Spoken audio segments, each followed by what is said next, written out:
تازه خبر د تورخم دروازې مشکلات ورځ په ورځ زیاتیږي او جدي کیږي. په تورخم کې د اسلامي امارت له لوري د پوستې جوړول او د پاکستاني ځواکونو ډزې ملامت څوک دی؟ اصلي کیسه څه ده؟ تازه اسلامي امارت څه ویلي او پاکستاني لوري څه ویلي؟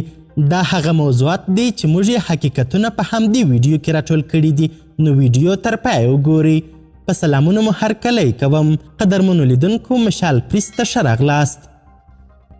تیره چهارشنبه په تورخم کې د افغان او پاکستاني ځواکونو ترمنځ د اسلامي امارت له لوري د پوستې د جوړولو پر سر جګړه رامنځته سول.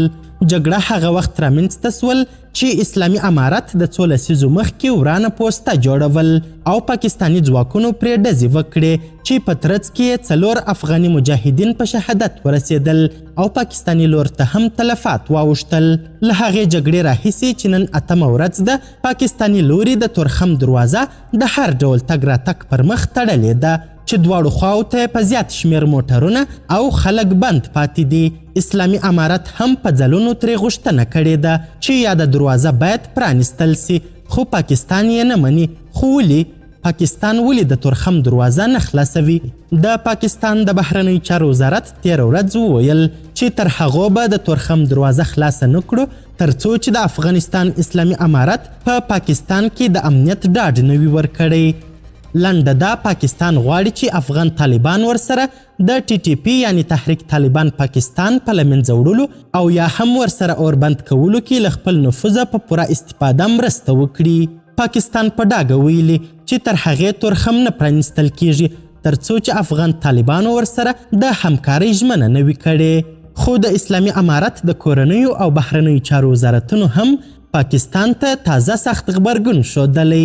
اسلامي امارت ویلي پاکستان دی د خپلو ستونزو علتونه او ریښې په خپل هیواد کې ولټوي. د طالبانو حکومت د تیرې سهشنبې په ورځ د پاکستان د حکومت دا تور رد کړ چې ګڼې دوی د تورخم لارې د بندېدو سبب سوي دي.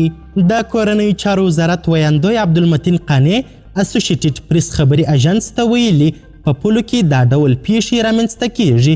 دا وار موږ حمله نه ده کړې. د همدا راز ویلي کله چې پر موږ برید وسو موږ د ځان دفاع وکړه او دا مو حق دی. خو دا د تاسف وړ ده چې پاکستان خپل امنیت نسی ساتلی او د ستونزو پړه پر افغانانو اچوي چې ګواکې موږ هلته مداخله کوو. دا د دوی د بېوسۍ علت دی چې خپل امنیت په خپله نسی تضمینولی. د طالبانو د حکومت یوه بل ویاندوی بلال کریمي هم د پاکستان د بهرنیو چارو وزارت څرګندونې وغندلې. دا وویل د پاکستان کورنۍ مسلې په دوی پورې تړلې دي، باید علتونه او ریښې په پاکستان کې دننه ولټوي. کریمي همداراز وویل زموږ مسؤلیت دا دی چې د خپل هیواد امنیت وساتو او پرې نږدو چې امنیت مو له خطر سره مخامخ سي. زموږ هیله دا ده چې په ښه ګاونډیتوب او اقتصاد تمرکز وکړو.